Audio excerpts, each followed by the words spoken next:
নমস্কার, কলিস কিচেনে সবাইকে স্বাগত জানাচ্ছি।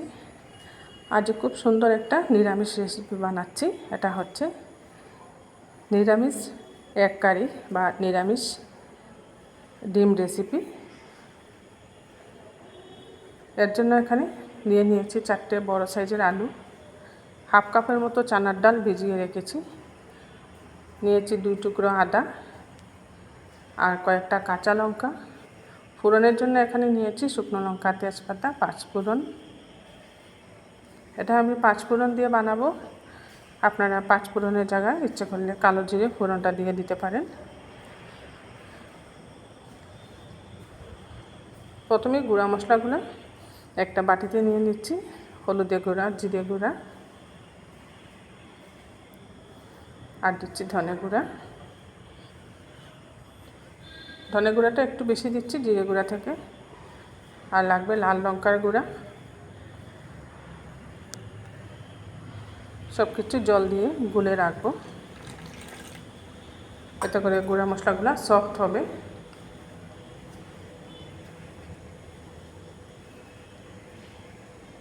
এইভাবে কিছুক্ষণ গুঁড়া মশলাগুলো আমি জলে গুলে রেস্টে রেখে দিচ্ছি।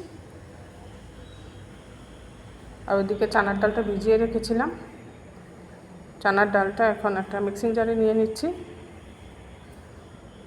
সামান্য জল দিয়েছি, ডালের সাথে যে জলটা ছিল, এর বেশি জল দেব না। সামান্য আদা কুচি দিয়ে দিলাম, আর দিয়ে দিচ্ছি একটা কাঁচা লঙ্কা। সব কিছু দিয়ে একটা মিহি পেস্ট বানিয়ে নিয়েছি। এবার আলুগুলোকে পিলারের সাহায্যে ছিলকা ছাড়িয়ে নেব।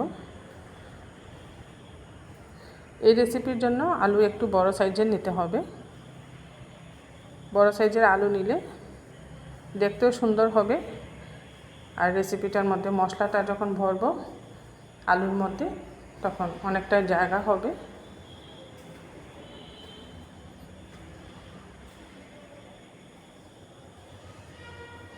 এটা অনেক পুরনো একটা রেসিপি,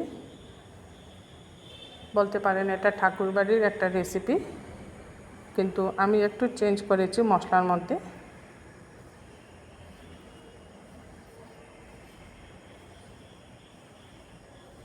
এক একজন এক এক রকমভাবে মশলা দিয়ে বানিয়ে থাকেন এই নিরামিষ ডিম রেসিপিটা। কিন্তু এই রেসিপির মধ্যে আমি টমেটো দিচ্ছি না, আপনারা ইচ্ছা করলে টমেটো দিতে পারেন।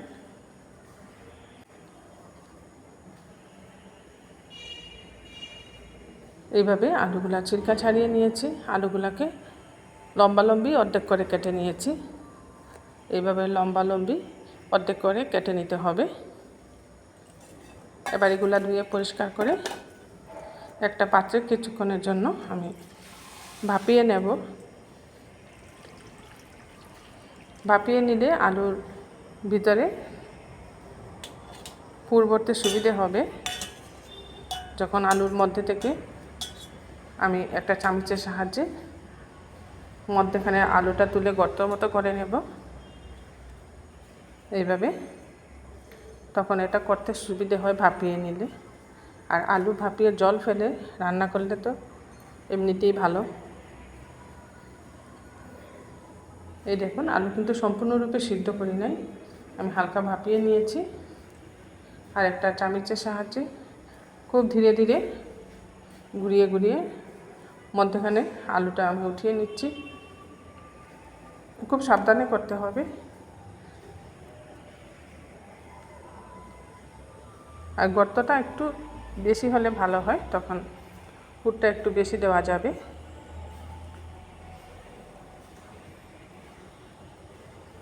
খুব ধীরে ধীরে সাবধানে করছি যাতে আলু ভেঙে না যায়।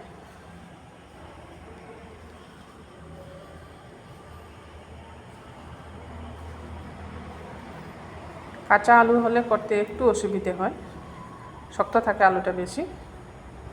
আর এইভাবে একটু ভাপিয়ে নিলে তখন খুব সুন্দরভাবে এটা বানিয়ে নেওয়া যায়।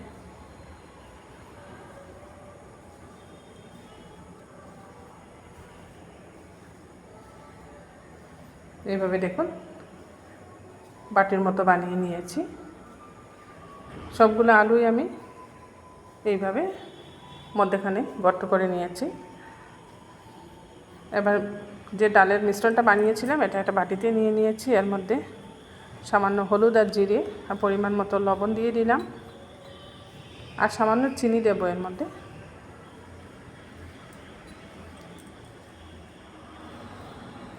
সামান্য চিনি দিয়ে এটাকে খুব ভালো করে ফেটিয়ে নিতে হবে।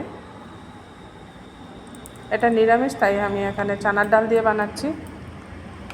এটা মুগের ডাল দিয়েও নিরামিষ বানানো যায়, আর যদি এটা আমিষ বানিয়ে থাকেন তখন এর মধ্যে মসুর ডালের পুরটা ভরে আমিষ রেসিপি বানিয়ে নিতে পারেন। এই চানার ডালটাকে খুব ভালো করে ফেটিয়ে নিতে হবে।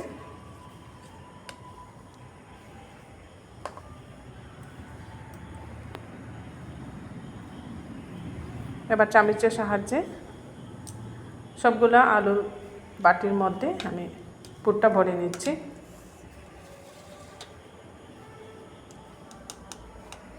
এইভাবে সবগুলোর মধ্যে অল্প অল্প করে পুরটা ভরে নিচ্ছি।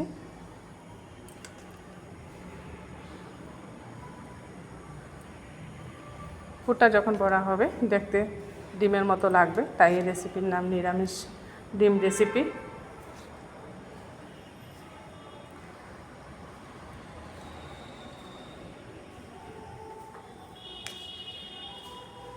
এইভাবে একটু একটু করে সবগুলোর মধ্যে প্রথমে পুরটা দিয়ে দিয়েছি। এবার বাকি পুরটা অল্প অল্প করে দিয়ে সমান করে ভর্তি করে নিচ্ছি। যতটুকু পুর এর মধ্যে জায়গা হবে অতটুকু দিবেন। পুরটা বেশি দিয়ে উপর পুরা ঢেকে দিলে ডিমের মতো লাগবে না দেখতে তখন, তাই যতটুকু এর মধ্যে জায়গা হচ্ছে ততটুকু দিয়ে দিচ্ছি আমি। গ্যাসে একটা কড়াই বসিয়ে দিয়েছি, এর মধ্যে দিয়ে দিলাম রিফাইন্ড অয়েল। তেলটাকে খুব ভালো করে গরম করে নিতে হবে।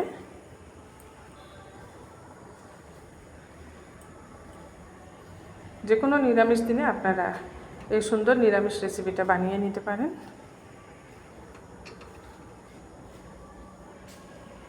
তেলটা ঘুরিয়ে কড়াইয়ের সব দিকে লাগিয়ে নিলাম। এবার এক এক করে পুর ভরা আলুটা তেলের মধ্যে দিয়ে দিচ্ছি। যে দিকটা পুর ভরেছি সেদিকটা উপরে রেখে আলুর দিকটা তেলের মধ্যে দিচ্ছি।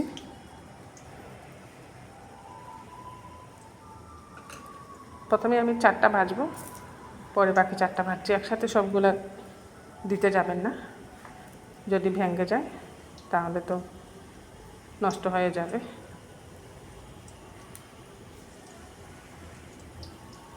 দেখুন 4টা আমি তেলের মধ্যে দিয়ে দিয়েছি। গ্যাসের হিটটা মিডিয়ামে রেখে ভাজতে হবে।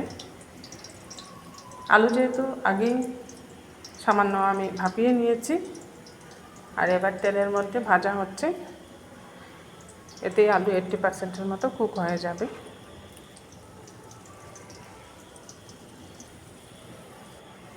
একদিক ভাজা হয়ে যাওয়ার পর অপর দিকটা এভাবে ধীরে ধীরে খুব সাবধানে উল্টে দিচ্ছি।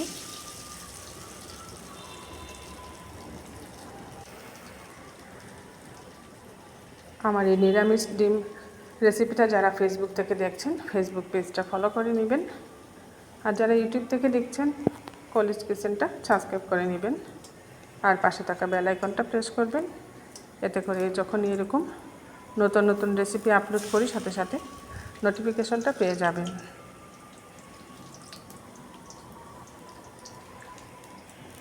খুব ধীরে ধীরে আলতো হাতে এগুলাকে উল্টাতে হবে। এই দেখুন পুরের দিকটাও ভাজা হয়ে গেছে, খুব সুন্দর লাল করে ভেজে নিয়েছি।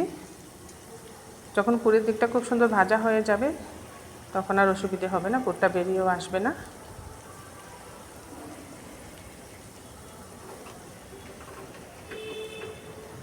সবগুলোকে এইভাবে আমি উল্টে পাল্টে একটু লাল করে ভেজে নেব।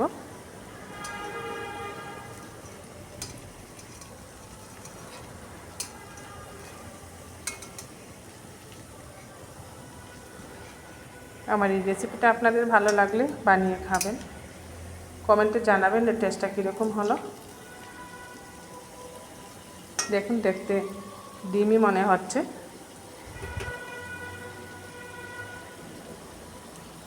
আরও একবার আমি এগুলাকে উল্টে দিচ্ছি।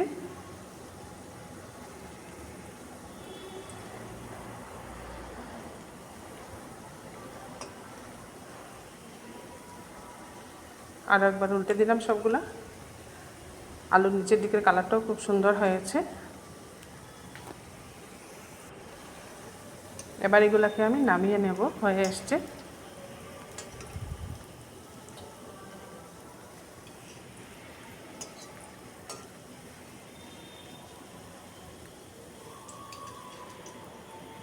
দুইটা সাইডই আলু খুব সুন্দর ভাজা হয়েছে, দেখতে পুরো ডিমই মনে হচ্ছে। বাকি চারটে এখন ভেজে নিচ্ছি। এগুলাকে এখন যেদিকে পুর ভরেছিলাম পুরের দিকটা উল্টে দিয়ে ভাজবো। খুব ধীরে ধীরে দিতে হবে, পুরের দিকটা প্রথমেই আমি উল্টে দিচ্ছি, তাই খুব ধীরে ধীরে দিচ্ছি।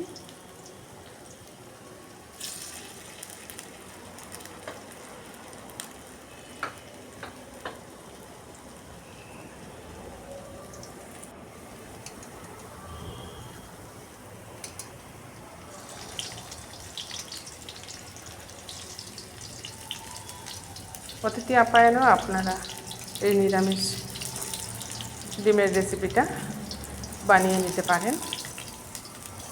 দেখতেও খুব সুন্দর হবে আর খেতেও তেমনি সুস্বাদু। আর যখন আপনি সার্ভ করবেন, অতিথি বুঝতেই পারবে না এটা কী দিয়ে বানানো। এগুলো ভাজা হয়ে গেছে, উঠিয়ে নিচ্ছি।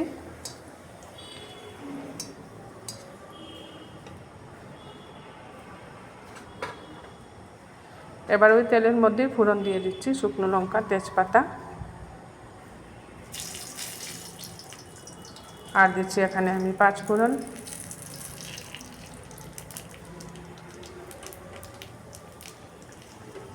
ফোড়নটাকে একটু ভালো করে ভাজা ভাজা করে নেব। ফোড়নটাকে একটু কড়া করে ভাজলে ফোড়নের গন্ধটা খুব সুন্দর যাবে রেসিপির মধ্যে। এবার যে মশলাটা গুলে রেখেছিলাম সেই মশলাটা দিয়ে দিলাম।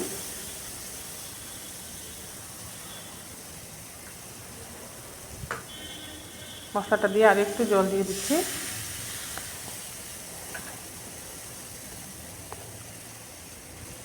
কুচিয়ে রাখা আদা দিয়ে দিলাম আর কাঁচা লঙ্কা দিয়ে দিচ্ছি। কাঁচা লঙ্কাগুলো আমি গোটাই দিয়ে দিয়েছি, এতে করে ঝালটা বেশি হবে না। এবার খুব ভালো করে কষিয়ে নিতে হবে মশলাটাকে।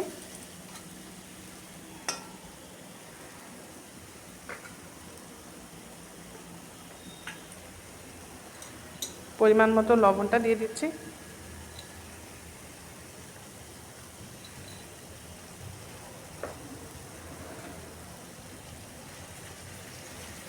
লবণটা দিয়েও আরও কিছুক্ষণ কষিয়ে নিচ্ছি।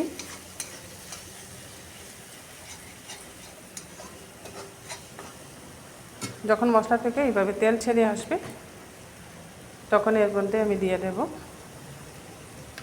সামান্য চিনি,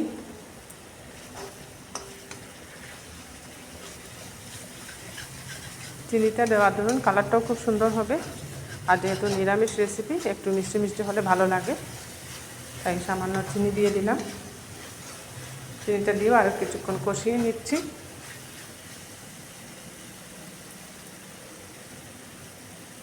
কষানোর এই পর্যায়ে দিয়ে দিচ্ছি এখানে জল।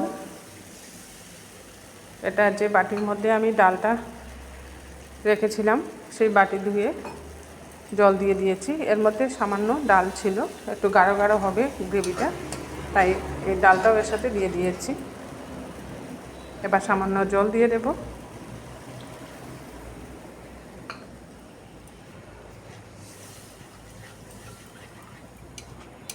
গ্রেভিটা একটু পাতলা করে বানাতে হবে, যেহেতু এর মধ্যে আমি ডালের পুর দিয়েছি।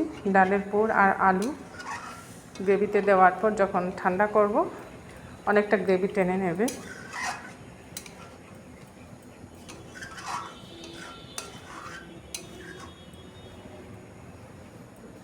এবার গ্রেভিটাকে খুব ভালো করে ফুটিয়ে নিচ্ছি। খুব সুন্দরভাবে ফুটে উঠছে, দেখুন গ্রেভিটা। এইভাবে একটু পাতলা গ্রেভি রাখবো আমি।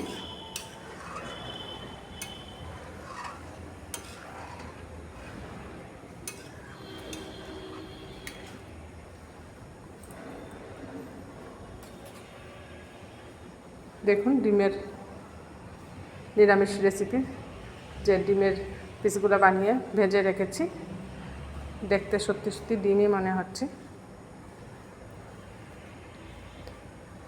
এবার এক এক করে গ্রেভির মধ্যে দিয়ে দিচ্ছি।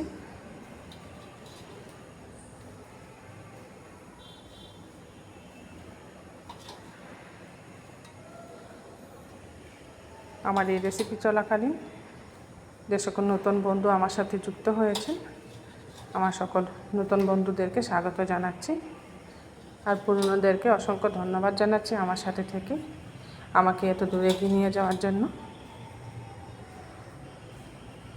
এক এক করে সবগুলা পুরভরা আলু এর মধ্যে দিয়ে দিলাম, দিয়ে কিছুক্ষণ ফুটিয়ে নেব, এতে করে আলুটা সম্পূর্ণরূপে সিদ্ধ হয়ে যাবে।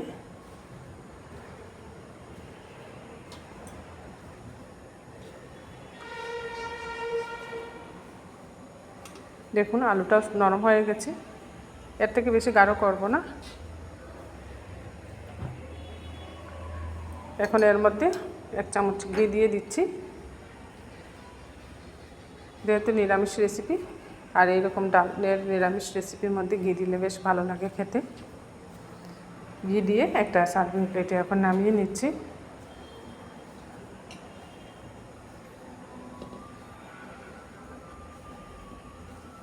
দেখতে খুব সুন্দর হয়েছে, কেউ দেখে বুঝতেই পারবে না এটা কি দিয়ে বানানো।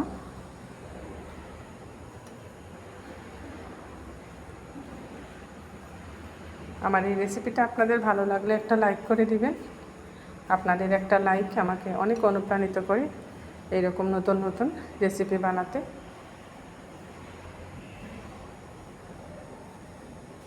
অবশ্যই আত্মীয়স্বজন, বন্ধুবান্ধব সবার সাথে শেয়ার করবেন, যাতে সবাই এই রেসিপিটা বানিয়ে খেতে পারে।